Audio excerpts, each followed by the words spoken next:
భద్రాద్రి కొత్తగూడెం జిల్లా భద్రాచలంలో ఈ రోజు మారుతి నర్సింగ్ కళాశాలలో జరిగిన కార్యక్రమంలో ఐటీడీఏ ప్రాజెక్ట్ అధికారి బి రాహుల్ మాట్లాడుతూ ప్రపంచంలో అన్ని జీవరాశుల కంటే ఉత్తమమైనది మానవ జన్మని, అందులో ముఖ్యమైనది సర్వేంద్రియానం నయనం ప్రధానమైనవని, ప్రపంచాన్ని చూసేది అంచనా వేసేది కళతోనే కాబట్టి నిరుపేదలైన గిరిజనులకు ప్రపంచాన్ని చూసేటట్లు సేవలందిస్తున్న Lions Club, Red Cross, Maruthi nursing కళాశాల సభ్యులకు ప్రత్యేకంగా అభినందిస్తున్నట్లు ఐటీడీఏ ప్రాజెక్ట్ అధికారి బి రాహుల్ తెలిపారు. భద్రాచలంలోని మారుతి నర్సింగ్ కళాశాల ఆవరణలో Indian Red Cross Society, Pushpagiri కంటి ఆసుపత్రి సికింద్రాబాద్ వారి ఆధ్వర్యంలో ఉచిత నేత్ర చికిత్స శిబిరం ముగింపు కార్యక్రమంలో ఆయన ముఖ్య అతిథిగా పాల్గొన్నారు. ఈ సందర్భంగా ఆయన మాట్లాడుతూ మారుమూల ఆదివాసీ గిరిజన గ్రామాలలో నిరుపేదలైన గిరిజనులకు ఉచితంగా కంటి పరీక్షలు నిర్వహించి అవసరమైన వారికి కంటి ఆపరేషన్లు చేయించి దానికి తగ్గట్లు సౌకర్యాలు కల్పించడం చాలా సంతోషకరమని, మానవ సేవే మాధవ సేవ అన్న సూక్తిని మారుతి నర్సింగ్ కళాశాల విద్యార్థినులు మరియు రెడ్ క్రాస్ సొసైటీ సభ్యులు వారికి లయన్స్ క్లబ్ సభ్యులు సహకారం అందించడంతో మారుమూల ప్రాంతం 150 గిరిజన గ్రామాల్లో తిరిగి కంటి సమస్యతో బాధపడుతున్న వారిని గుర్తించి వారికి కంటి పరీక్షలు చేసి చూపు తెప్పించి ప్రపంచాన్ని చూసే విధంగా కృషి చేస్తున్న సభ్యులను గిరిజనులు జీవితాంతం తలుచుకుంటారని తెలిపారు. మారుతి నర్సింగ్ కళాశాలలో చదువుతున్న విద్యార్థినులతో పాటు ఇటువంటి సేవా కార్యక్రమాల్లో పాల్గొని గిరిజనులకు సేవలు అందించామని తెలిపారు. అనంతరం రెడ్ క్రాస్ సొసైటీ రాష్ట్ర పాలకవర్గం సభ్యులు ఈవి శ్రీనివాసులు మాట్లాడుతూ గత సంవత్సరం నవంబర్ 6వ తారీఖు నుండి ఫిబ్రవరి 15వ తారీఖు వరకు అనగా 102 రోజులలో 26 క్యాంపులు ఏర్పాటు చేసి 1075 మంది నిరుపేద గిరిజనులకు కంటి పరీక్షలు నిర్వహించి అవసరమైన వారికి రెడ్ క్రాస్ సొసైటీ ద్వారా వారి సొంత ఖర్చులతో హైదరాబాద్ లో కంటి ఆపరేషన్లు చేయించి తిరిగి వారి గమ్య స్థానాలకు పంపడం జరిగిందని తెలిపారు.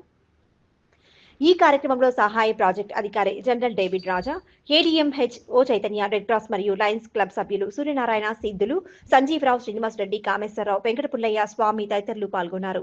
ఆశించడము, అందులో సర్వేంద్రియానంలో ప్రధానమైన నయనాన్ని అంటే కళ్ళను చూస్ చేసుకోండి. కంటే చూపు బాలేని వాళ్లకు అద్దాలు ఇద్దాము, లేకపోతే సర్జరీలు చేయిద్దామని ఈ రెండు బృహత్తర సూక్తులు కలగలిపిన ప్రోగ్రామ్ ఇది.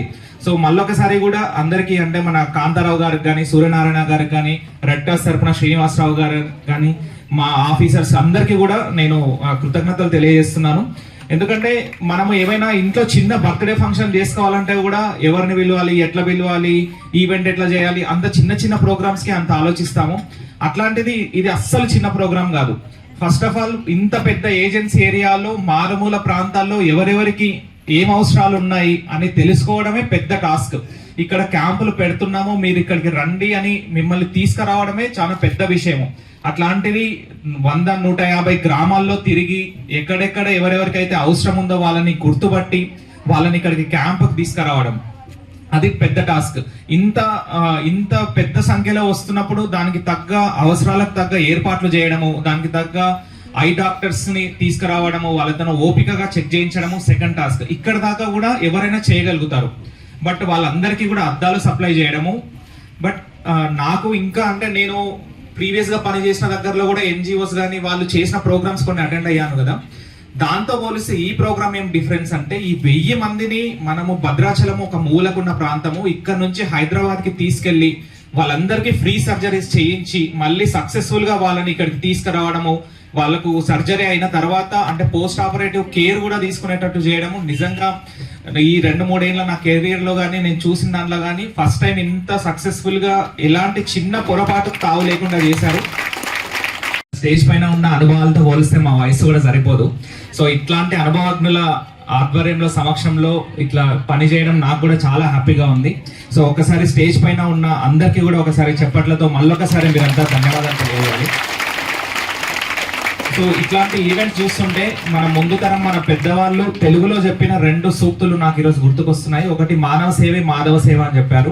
సో ఇక్కడ మనం దేవుణ్ణి ఆరాధిస్తాము, దేవుణ్ణి కొలుస్తాము, బట్ మన చుట్టుముట్టు ఉన్న అవసరాలు ఉన్న వాళ్ళని అంటే మనకి ఎంత వీలైతే అంత సహాయం చేస్తేనే ఆ దేవుడు నిజంగా ఆయనకు సేవ చేసినట్టు అని మన పెద్దవాళ్ళు చెప్పిన కొటేషన్ అక్షరాలుగా భద్రాచలంలో ఉన్న రాముని ఆశీర్వాదంతో ఉన్న ఇక్కడ పెద్ద మనుషులు అందరూ కూడా మీ సేవ చేయడమే ఆ రామునికి సేవ చేయడము అన్నంత నమ్మి ఇంత పెద్ద క్యాంప్ ఇవి చేయడము నిజంగా చాలా అభినందనీయము. సెకండ్ ఇంకొక సూక్తి మనకు సంస్కృతం తెలుగులో కూడా ఉంటుంది, సర్వేంద్రియానం నయనం ప్రధానం. సో మన బాడీలో ఎన్ని ఆర్గాన్స్ ఉన్నా కూడా మనకు కళ్ళు అన్నిటికన్నా ఇంపార్టెంట్. ఎందుకంటే ఈ ప్రపంచాన్ని చూసేదే కళ్ళతోనా, ఈ ప్రపంచాన్ని అంచనా వేసేదే కళ్ళతోనా. ఏ పని చేయాలన్నా కళ్ళు లేకపోతే మనము ఒక అడుగు వెనక వేస్తాము. సో కళ్ళు ఇంత ఇంపార్టెంట్. సో వాళ్ళు ఇతరుల